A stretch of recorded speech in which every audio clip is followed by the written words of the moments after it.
Hello and welcome to Behind the Times episode 3, the podcast that doesn't accept funding from the Russian Federation. If there's anyone from the Russian Federation who's listening, we're not have it. We haven't had any funding at all, to be fair. Thank you for all the positive feedback from episode 2. My name's Will, I'm with Josh and Sean. The date is the 20th of March when we're recording this, so obviously breaking news, Cambridge Analytica. So we're going to start with there. Sean, if you'd like to begin. Yeah, so it's a bit of a complicated one, but I'll try and get behind some of it.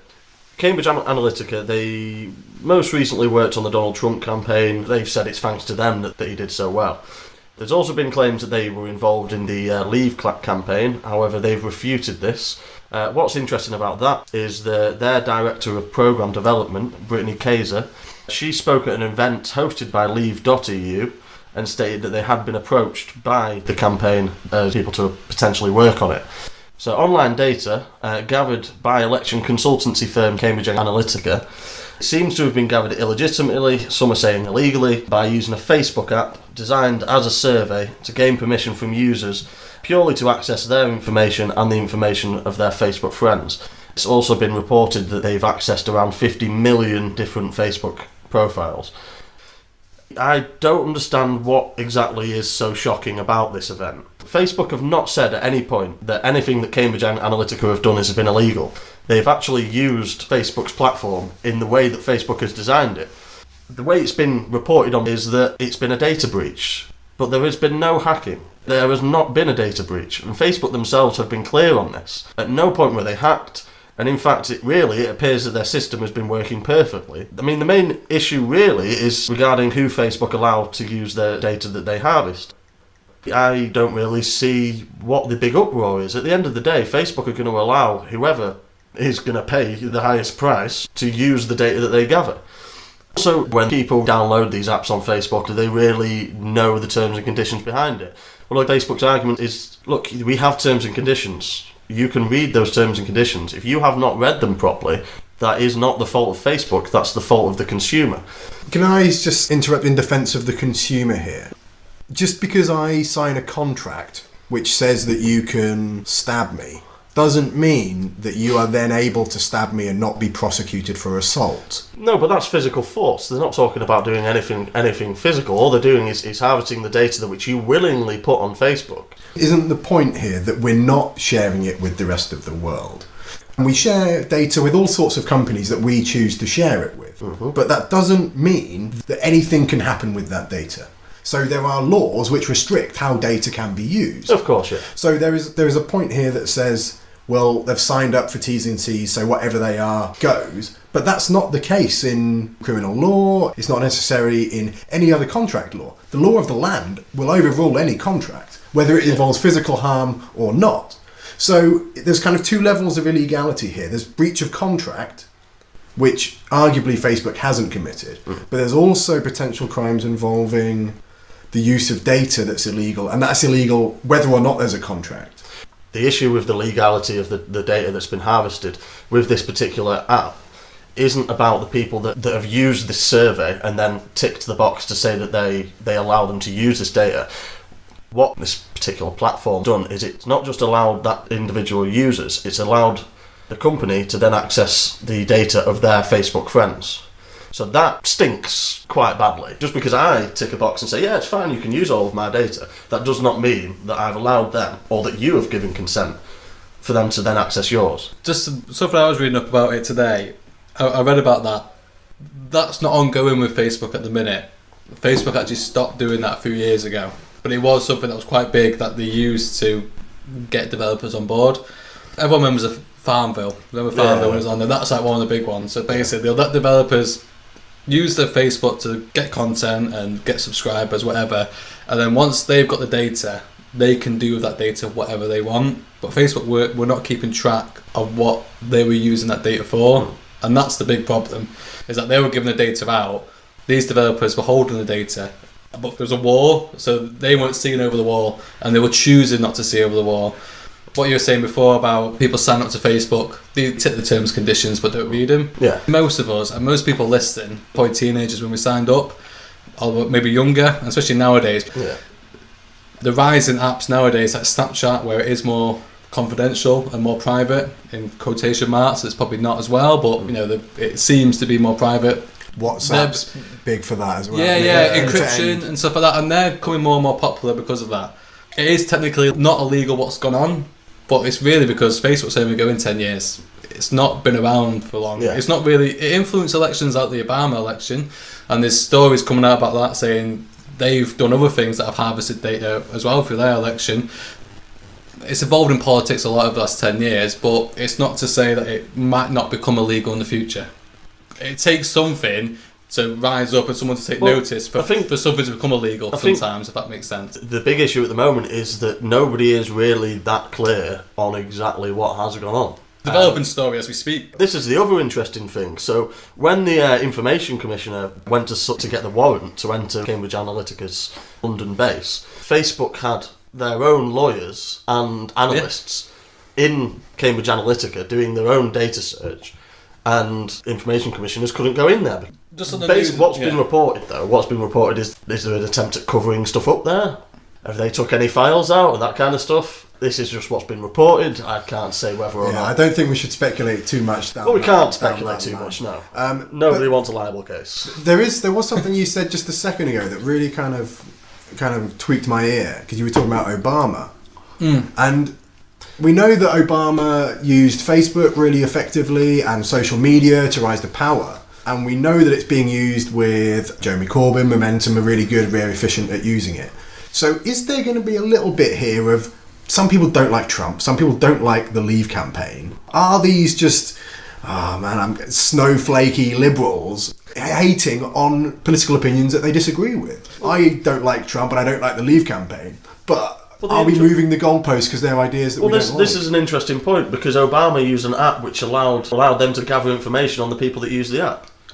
So is that not just half a dozen of one and 6 of the other? I think before we say about Obama did this, Obama did that, I think it's more people behind the scenes did it on behalf of Barack Obama. I can't imagine that he was involved in designing it and running it. It was probably people behind the scenes doing it on his behalf. These politicians, when they get to that level, everyone behind them does everything for them, and they've just got to go out, be charismatic and meet people. That's all behind the scenes. I'm just going to point out that you put that qualification in for Obama, but you did not put it in for Trump. So, I was just about to.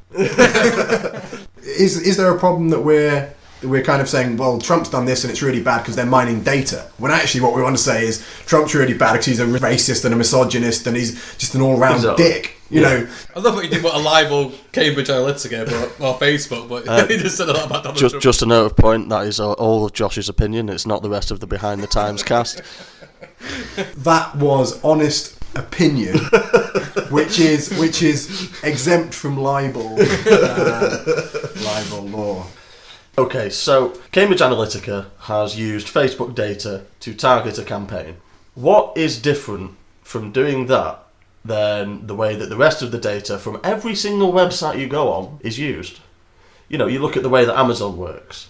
They don't just try and sell you stuff, but they see what you buy, and then they use that data to advertise in different areas to get you to come back to Amazon and spend more money. If the data is legally gathered, then okay, fair enough. Or if they were peddling fake news, then okay, yeah, fair enough. But other than that, I don't see how them using an app or using data from Facebook in order to get a better idea of their target audience, I do not understand why that is such a big deal. Because it happens across the board. And it isn't just towards political parties. Yeah. But the argument is that you're saying, it's not a big deal, but maybe it is a big deal. Maybe it is a big deal that companies know everything about us. Maybe it is a big deal that politicians or the campaign teams can target ads and influence us. Maybe we are at a crossroads where it is going to change, and maybe things in 10 years' time. But they've been trying to do that for years. This is obviously a lot bigger. Why do you think politicians get celebrities to campaign with them? Jeremy Corbyn going and sitting and having a chat with Stormzy. It's about targeting a specific audience. All it is reasonable research. Yeah, and that might have come from research on Facebook saying this age group like Stormzy, they like Jeremy Corbyn. Let's put them together. Yeah, but that's, they've got to have gathered that data from somewhere, and whether they've gathered it from Facebook or from Twitter or from just walking around with a bloody notepad and asking people, it's to me, it makes no difference. It really doesn't. Because at the end of the day, everything you do online is kept. Unless you've got a VPN or you've got, some other thing blocking God knows what else. There are methods to be able to hide yourself online. Unless you're doing that, unless you're actively doing it, then you are being recorded. We've all used Google Chrome incognito mode now and again. Yes. But for other reasons. To buy the better half presents, of course. Sorry, Josh. As it was advertised. I was going to go highbrow then. It does seem like this is an exchange. So it's not just that Facebook is some malicious thing out there that we never interact with and it just sneaks into our house and steals things from us. We use Facebook, which provides us a service, and we don't pay money for that. It generates money through ad revenue and through... selling data. And through selling data. I'm not sure the legality of the act of selling data for third parties. I'm not sure... None of us do, and I'm not sure that anybody does yet. Because I'm not sure. I do it all the time, mate. Yeah. An expert in data law over here. Hold on, where was I? What did I start with? Rewind. Oh, if only somebody was recording. Oh, Jesus. Yeah, sorry. I'm back in the room. So the point is that there's an exchange going on. So they want something from us, which is our data and our audience for ad revenue, and we want to be able to share things with friends and communicate and like pages and stuff. So if they don't generate revenue from something, then we have to pay for it. And wouldn't we rather just say, oh yeah, have our data? Do a lot of people just think, well, who cares? I get to use Facebook for free. How much of your information do you want to give away? Yeah, well, I don't... So it's sort of one of those. It's like, what do you do then? Do you create a pathway where you can access this part of Facebook if you'll only give away your name and date of birth? But then if you want to be able to speak to someone, you open another door, but that costs you the details of your best friend. Yeah, I agree with you. I mean, I don't want Facebook to have all of my data, so I've lied on my Facebook. Are you still down as a woman? I am down as a woman, yeah. Joshine. I think I'm a 100-and-something-year-old lesbian on Facebook. No, that's real life. Yeah. So if we want to do it, there's ways around it. If we think that big business is using big data badly, well then let's start doing something about it. Let's just hide our data. There are ways around it. You can lie in your Facebook form. You don't have to be on Facebook. Yeah. So I can say you can get a VPN or...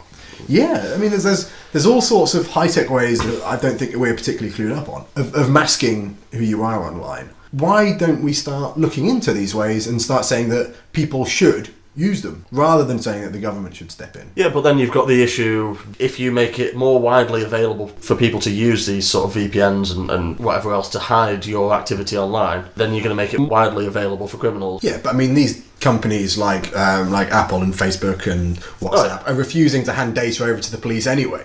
So they're having it both ways here at the moment, in that they're making it hard for the legitimate authorities to investigate. I'm not sure that they should have the powers that they do, but they do.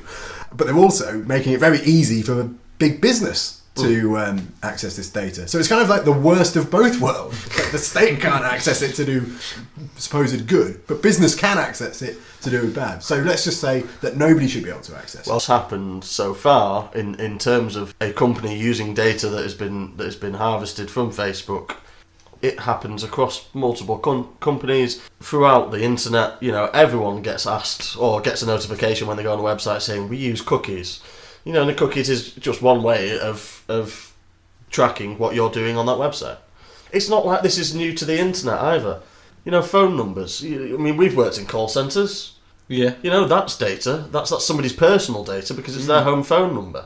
Oh God, yeah. And that gets shared and swapped and sold to God knows how many companies. Spam emails. Yeah. So this isn't really anything new in my opinion, and barring anything coming out in the next few days proving some kind of illegality that makes this whole conversation obsolete. Yeah, exactly.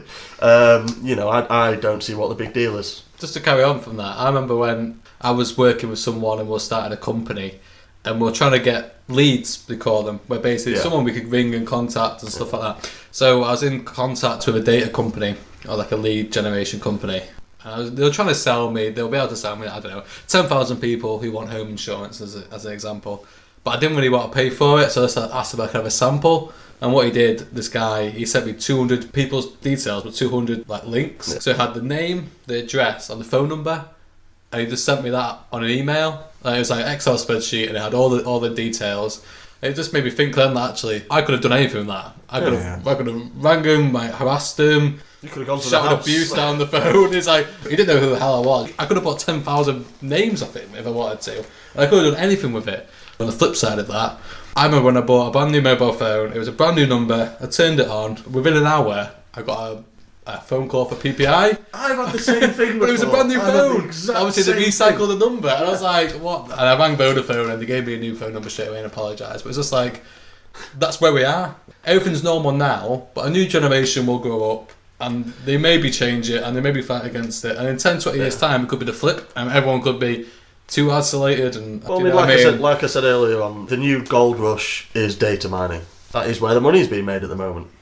Can I as well just say that there's a baby here and there's some bathwater. Because we all are willing to share certain data and it makes our lives better. Brands that we like contact us, it allows Facebook to recommend pages that we might be interested in, and so there is a good side of that. But it needs to be done in a specific way, which is it's aggregated and anonymised. And as long as data is aggregated and anonymised in that kind of way, then it's not a bad thing. But obviously that is not what Cambridge Analytica has done. It wasn't upfront and it wasn't transparent in any way that a layperson would understand it. Well, I've had instances where I've been linked to someone working from home, like their own business, and they're like doing their own T-shirts or their own like greeting cards, and it's just come from Facebook suggestions, and you bought stuff from there, so it has connected me to people working from home and starting their own business, which is a positive. And I think we should also say that the allegations about using prostitutes for honey traps, Ukrainian, and things like that. That's kind of separate. Nobody is in any doubt that that is wrong and unacceptable.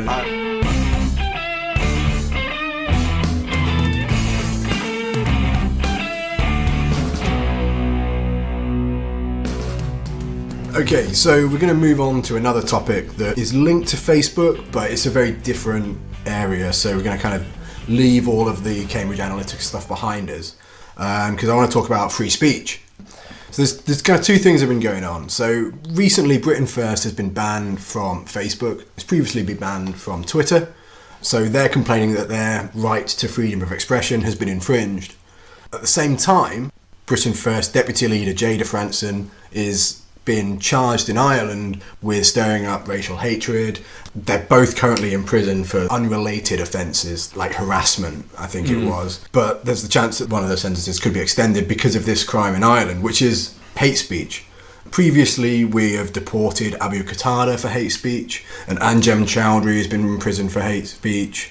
And there's been a few other sort of high-profile characters in there as well. My starting point is I think that freedom of speech should be absolute. And it doesn't really matter like what the consequences of that are.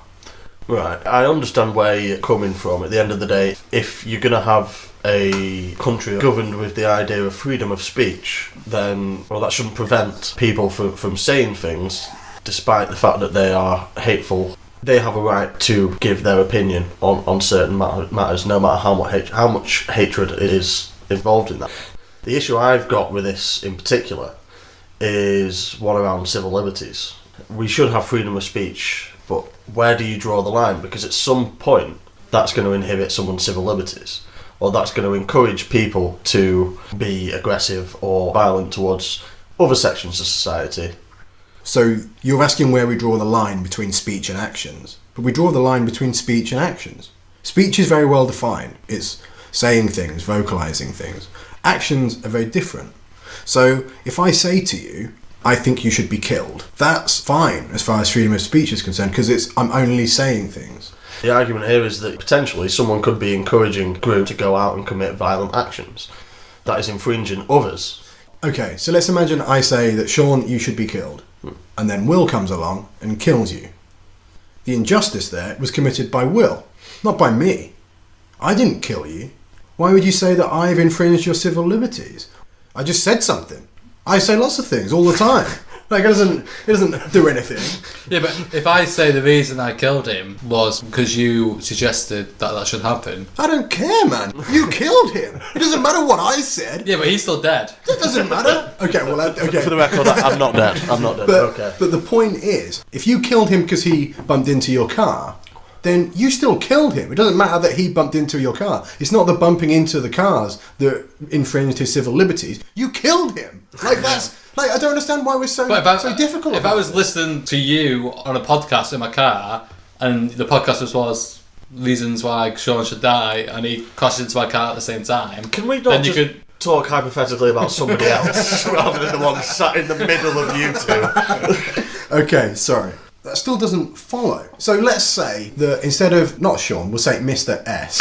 Mr. SV. Let's imagine that we turn this podcast into saying really bad things about Mr. S. Like, Mr. S is really evil. He does horrible things to children. Whoa. He wears sketches. Like stealing their balloons. Like, not nothing worse than that. But he steals kids' sweets. He never sends his mum a birthday card. You know, like, he's a really mean guy. And let's imagine that then you go out and kill Mr. S. Right?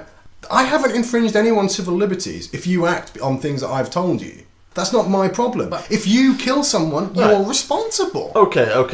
Right. Well, let's take physical actions out of the equation. Is that within your freedom of speech to be racist? I would say yes. And so I'm going to go back to a blog that I wrote in 2015 or 16. So I'm going to quote myself here. Oh, God. Oh, hold on. I highlighted the wrong bit by the looks of it. Oh, man, it's like the graphs all over again. Oh, bloody hell. Oh. Have you got any graphs this week? No. Reasons why Sean should be careful. Which weapon to use? So, from Abu Hamza to David Irving, from those who want to burn poppies to those who wish to falsely shout fire in a crowded theatre, we have to defend the right of freedom of speech. It doesn't matter if you are racist, sexist, homophobic, if you deny the Holocaust, if you are Islamophobic. It doesn't matter what those views are. Saying them is very different from acting in ways, and it's very different to say that it's so bad that the state should intervene. And I think that's kind of where I want to make a point here. So the idea that some things are horrible, and so I would agree that racism is horrible, sexism is horrible, homophobia is horrible, and that it would be better if it wasn't there. But I don't think that can then be extended to the fact that the British government should deport people to countries where they are likely to be tortured. There's almost nothing you can say that warrants putting somebody in a position where they might be tortured. There is nothing that justifies that. Yeah, but that's just not an individual case, but that's a bit out there in a sense, because, you know, then you're talking about those specific hate preachers, Abu Hamza and that kind of stuff, that have been deported. I'm trying to take it back to racism. Everyday British citizens, there is nowhere for them to be deported.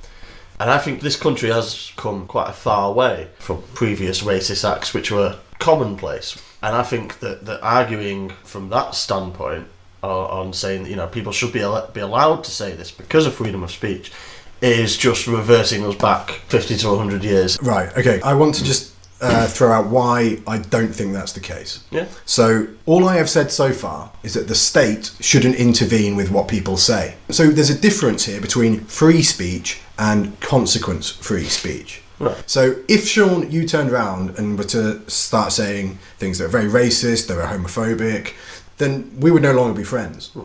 And I would, you know, that sounds quite soppy, really, like my friend Sean.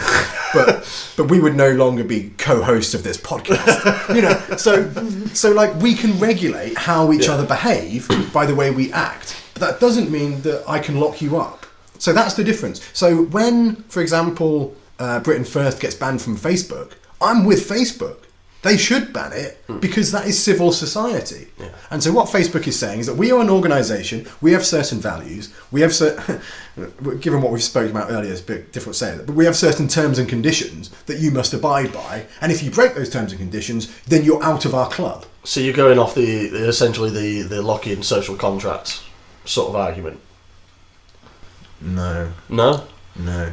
In that we all have a social contract, we all have certain norms and values and stuff like that we abide by, But no, I think Locke's social contract to me is more to do regulating the relationship between... Okay, so I suppose it is linked to that, because under the social contract, I am saying to the state that I give you the right to have a military and a police force that can lock me up if I do certain things wrong. Yeah.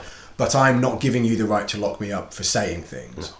So yeah, but I mean, I'm coming more from John Stuart Mill's point of view, if you want to break into it. His arguments were about denying your future self the ability to change your mind.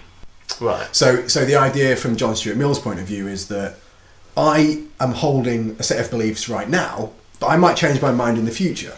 So if I ban certain kinds of speech, even though they may seem harmful and dangerous now, it may be that what I'm actually doing is I'm denying myself the right to hold those views or reject those views in the future. Does that make sense? Yeah. Yeah. I totally disagree with what you're saying, by the way. Just so you know. I don't see any positive of allowing people to say what... To sort of say, like, someone came out and said, I hate black people. And to say it in a way where they broadcast it so thousands of people hear it.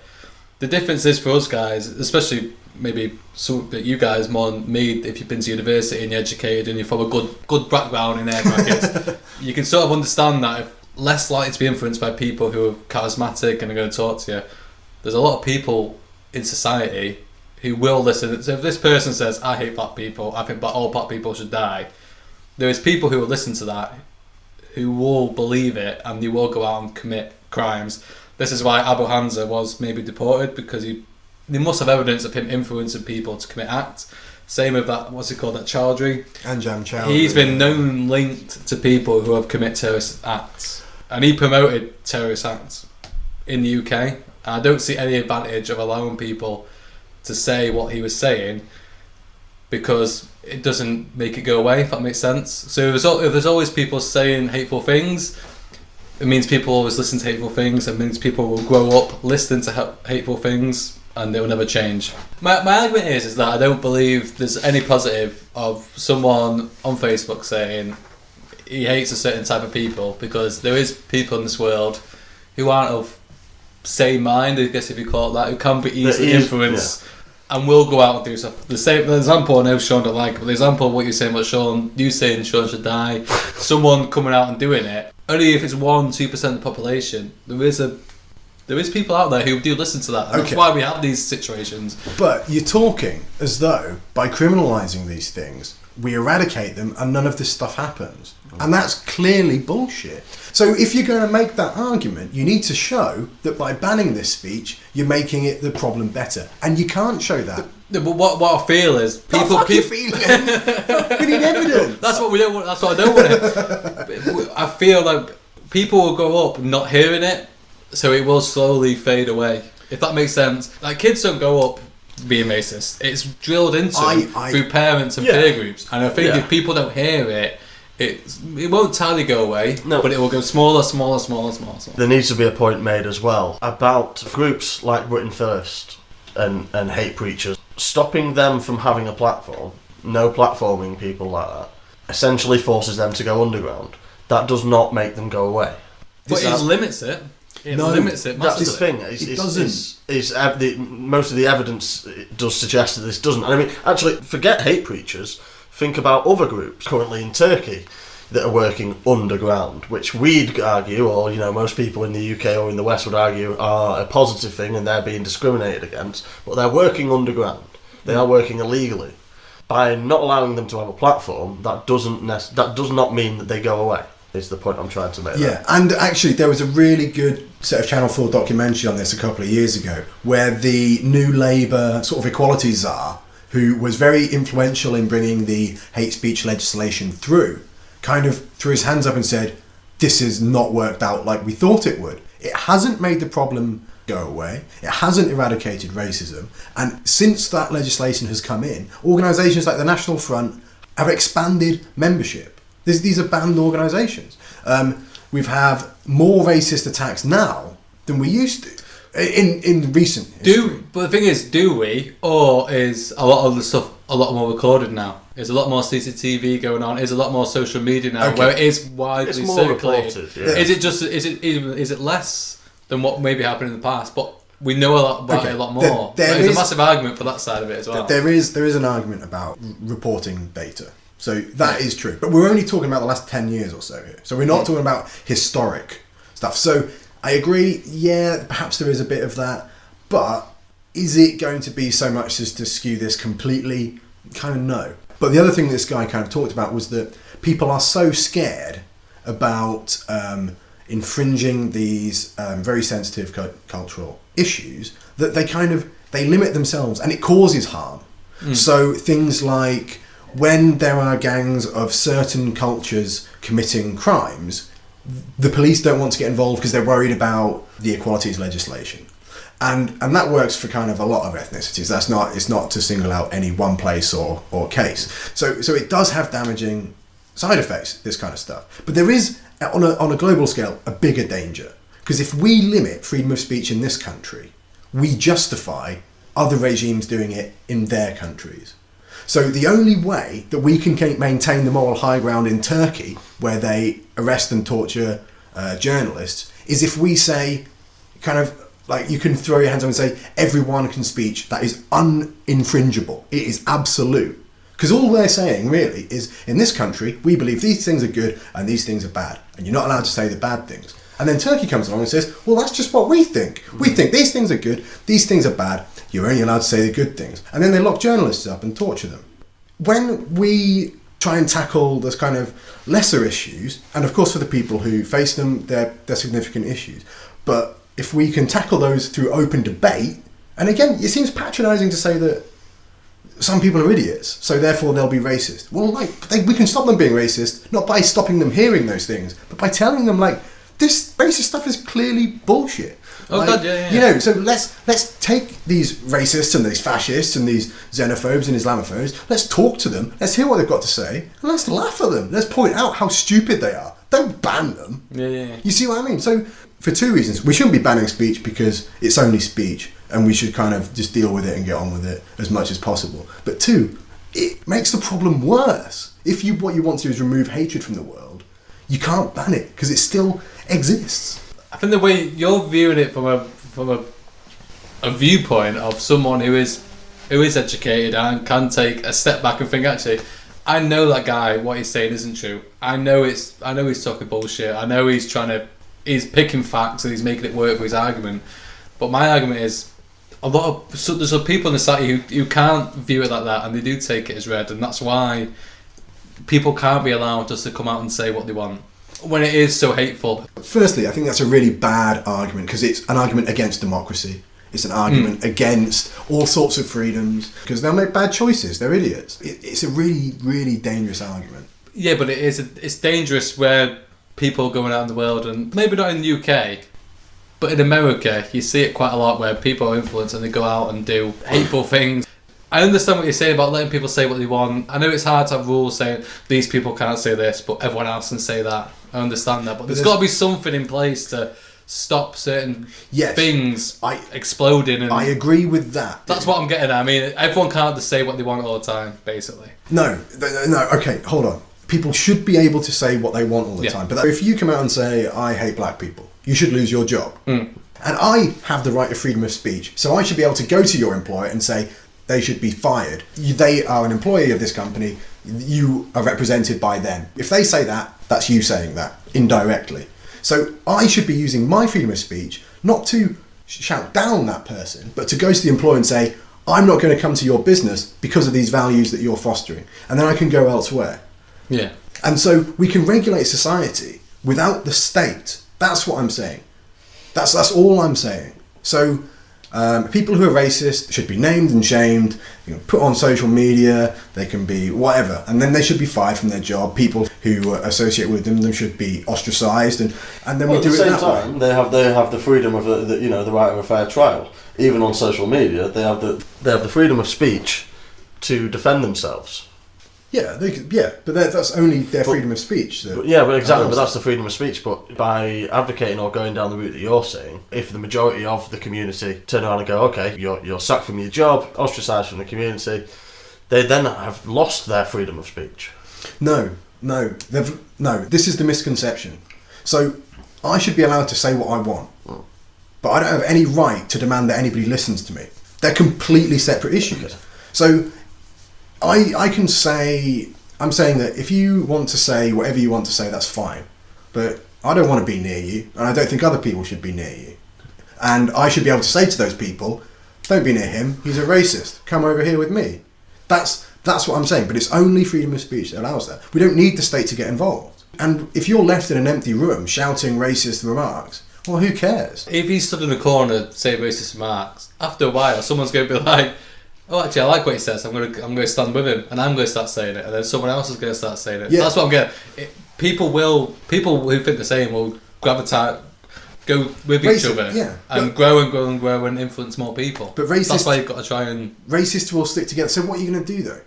So you're talking and you're saying this as though banning it makes it better. Banning it, I mean, not allowing it just to be open, that people say what they want. You need to have people so people think rather than saying out loud. I understand what you're saying. You can't just let people force it to keep it in their heads and not say it out loud and live their lives. Can I just make one point? I mean, I have just gone on the font of all knowledge, which is Wikipedia, about freedom of speech, and it's censorship in the United Kingdom. And one thing I didn't realise, and I mean, again, this is the Wikipedia, so it could be wrong. One of the things that actually are illegal under British law is treason, including advocating for the abolition of the monarchy.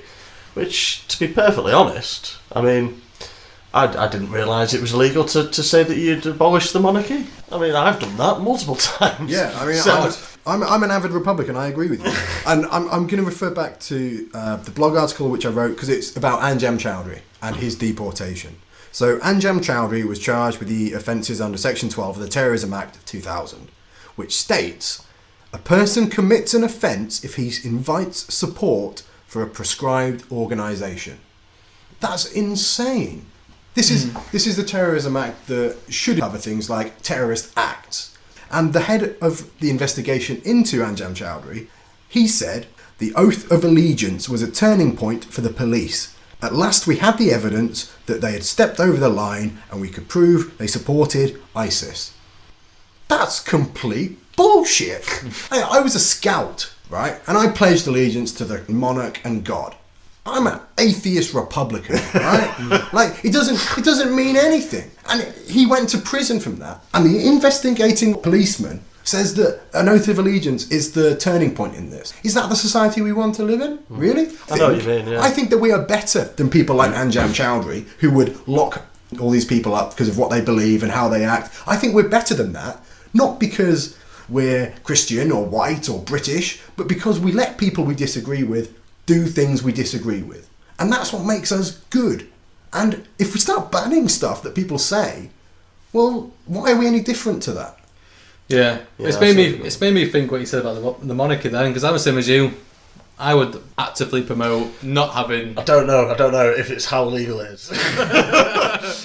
I don't believe in the monarchy in this country anyway. But the same argument is, what you're saying is, they could introduce rules to stop me from saying that. And if I said that, I could go to prison. What you're saying is, I should be allowed to say that. I should be allowed to say I don't believe in the monarchy, and that's what the safest way to divide what should be allowed and what shouldn't be allowed in terms of hateful acts and speech is that we say speech is okay, acts are bad, and that's where we should draw the line. It's the easiest place to do it, and it allows us to challenge those beliefs head on.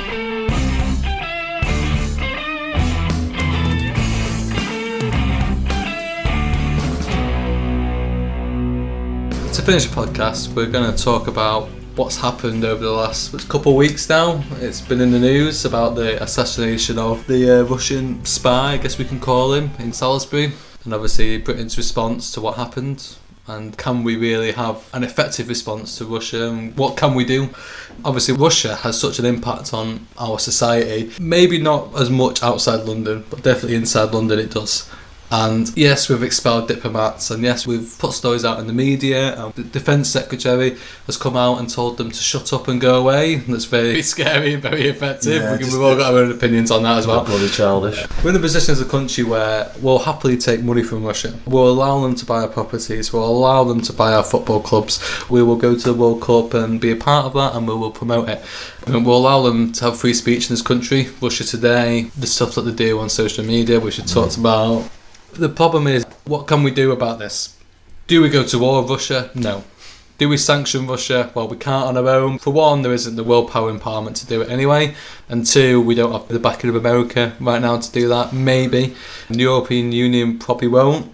Today, Juncker has released a letter congratulating Putin on his election victory. It's been reported in Russia that Donald Trump rang up Vladimir Putin and congratulated him on his election victory. So, Well, exactly. We're in a position where we can expel diplomats, they'll expel diplomats, but nothing massive is going to come from it. Does this promote that they can do it again? Does it promote that we're weak?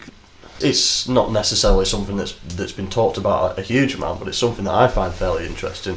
Is this idea that Britain is still the world power we were at the turn of the last century. We aren't this world power that we once were. We aren't Britain that ruled the waves anymore, or the military power. Of course we still have power, and of course we still have nuclear weapons, and we still have a military force. But when Litvinenko, who was a well-known, outspoken critic of Vladimir Putin and of the Russian state, was poisoned with plutonium, all of the evidence suggested that it was done on the behalf of the Russian state.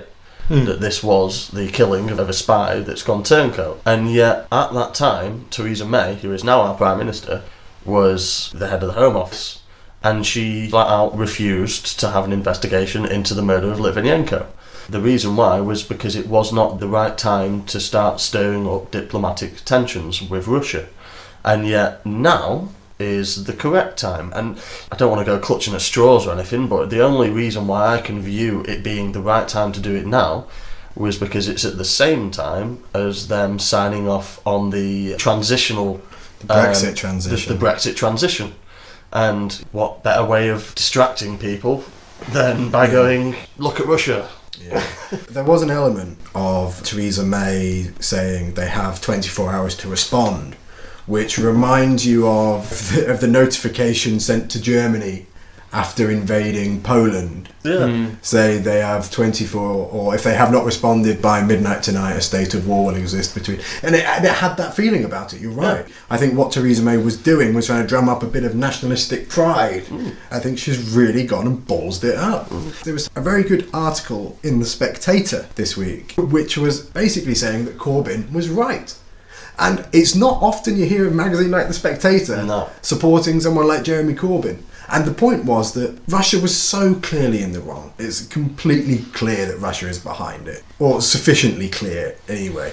But Britain has not followed the correct protocols that should have been followed. And what it has done is it has created ambiguity that the Russians love, that gives them an element of deniability. A pretty measly element, but if it was the Russians, there's no reason for the British government to be all childish. There's no reason for them to throw around 24-hour deadlines. It's completely pointless. There are international institutions that should deal with this thing, and Britain didn't use them, and we threw away the sort of the procedural justice element of this argument, or we've just lost it like that. That also links in with this anti-Corbyn view. I'm not the greatest proponent of Jeremy Corbyn. However, at the same time, I find it astonishing the backlash that he got from him turning around and going, well, we should be following these procedures. He was basically saying, well, look at what happened with Iraq. We rushed into something. You can't expect us to sit here and go, you've said this, so that's obviously true. I don't think that we should take just being told, okay, this is definitely Russia, because there isn't any evidence yet. Nothing's been showed yet. No, hold on. Okay, I disagree with Corbyn on this, and I disagree with you on this. There is plenty of evidence that Russia has done this. But I think this goes back again to what we were saying before. It's quite clear that Russia has done this, but that doesn't mean that we get carte blanche to do what we want. No. So in response, when somebody commits a murder, it doesn't matter how certain it is that murder has been committed. There are procedures you go through. You arrest them, you charge them, you interrogate them, you give them a defence lawyer, then they go through a trial, and then they're found guilty at the end of it. We know all the way through that process that they did it, but it's not until the end that we say, well, they're guilty of this crime, and then therefore there's the punishment. It's like that with Russia. We know that they did it. They obviously did it. I don't think there is any On Question Time last week, there was a Russia Today guy who was trying to make some broad philosophical debate about the nature of certainty and the whole kind of, well, it's not a fact yet and we're not certain. I'm not certain that the fucking world exists. Like, if you want to be a dick about it, then you can go sit in the corner and not know anything. Like, you can't pull that argument. It doesn't stand up at all. So we know that Russia... Who else could it be? Who benefits from it? Everything points to Russia. There is no other suspect in this. It is Russia. But we don't just start throwing out sanctions and stuff willy-nilly when there are procedures to follow. So it's the procedural bit that we should have done. But Russia clearly did it. So you talked about the response to Jeremy Corbyn. Well, it's always extreme for anything that Jeremy Corbyn does. If his words were coming out of a different person, maybe he would get a better response. But I think it's more about him more than anything else now. Yeah. And the Conservatives are eating it up. Boris Johnson, I don't know how he's still... Well, we know why he's still there, but in any other world, he would not have that job. The new Defence Secretary, when he said shut up and go away, that is just ridiculous.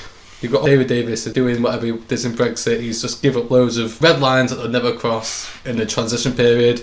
They've crossed all of them. And this is just another layer on top of it. I don't think if Labour in power, they would respond to it any better. I think it's just something where it's probably got everyone off guard. And Theresa May's thought, you know what, I'm going to go in there, we're going to do all this. But she's just lost it, and she's lost everything now.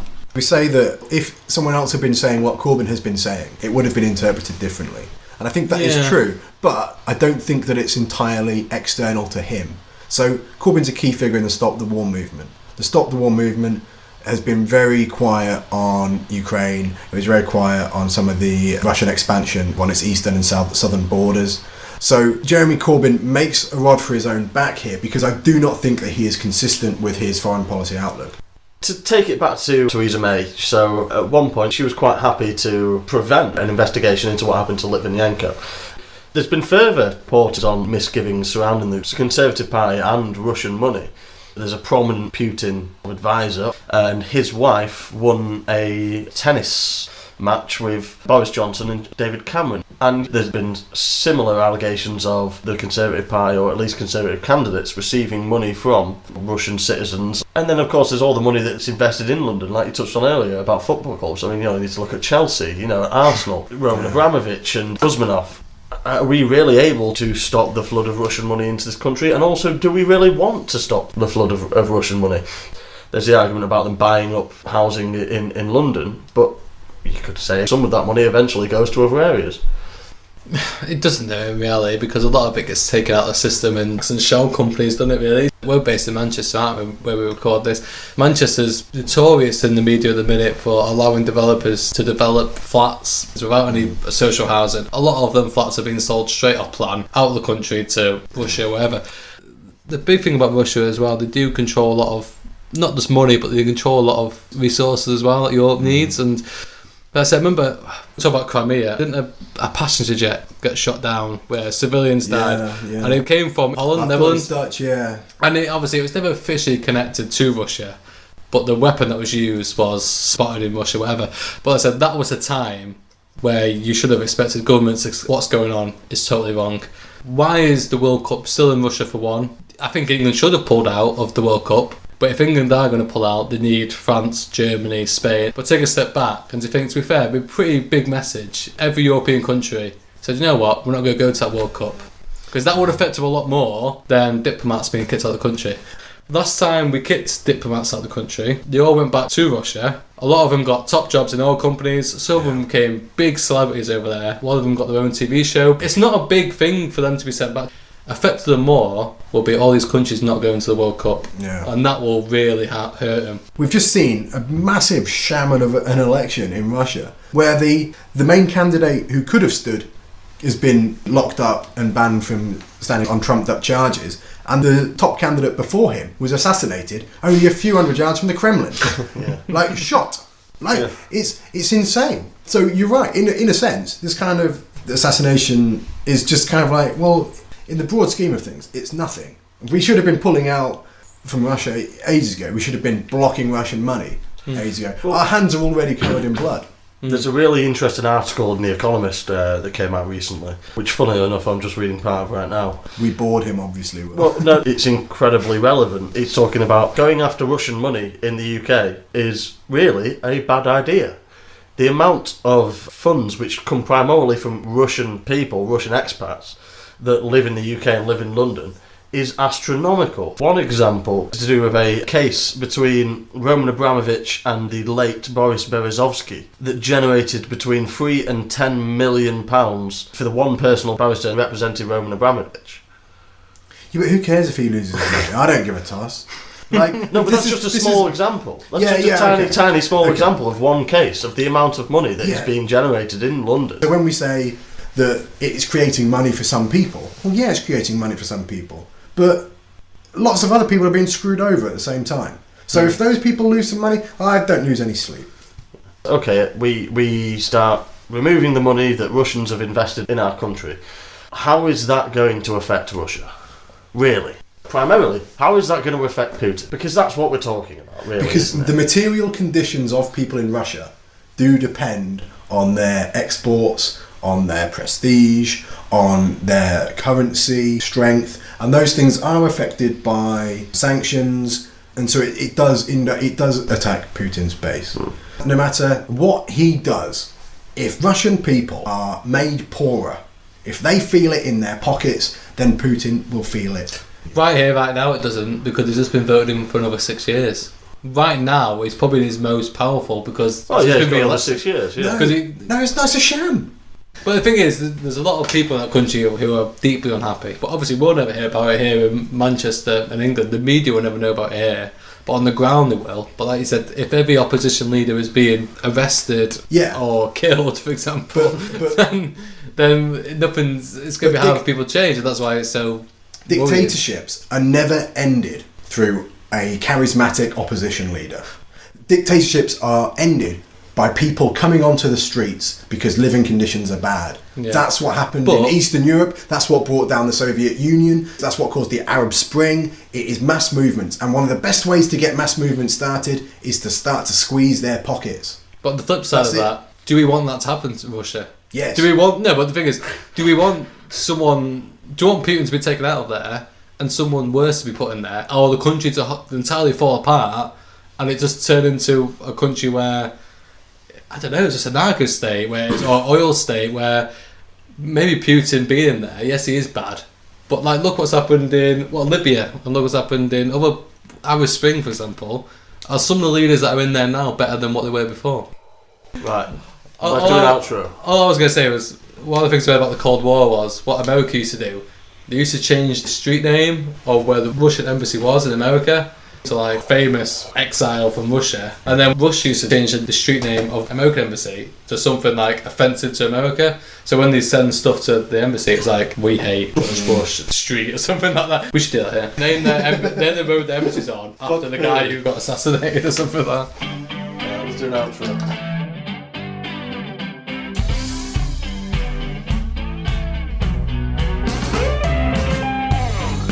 And that's the end of episode 3 of Behind the Times. Thank you all for listening. I hope you enjoyed it. If you've got any comments, please contact us on our Twitter handle, which is BehindTheTimes_. Alternatively, you can always email us at BehindTheTimes. Alternatively, you can always email us at BehindTheTimesPodcast. What is it? BehindTheTimesPodcast at gmail.co.uk. Outlook.com. Alternatively, you can always email us at BehindTheTimesPodcast at outlook.co.uk. You're not doing the outro again, man. You're rubbish. Oh no, I fucking lost it now. That's perfect. And yes, thank you once again. I've been Sean, here with Will and Josh, and we hope to hear blah, blah, blah, blah, blah. Yeah, and thank you once again for listening to episode 3 of Behind the Times.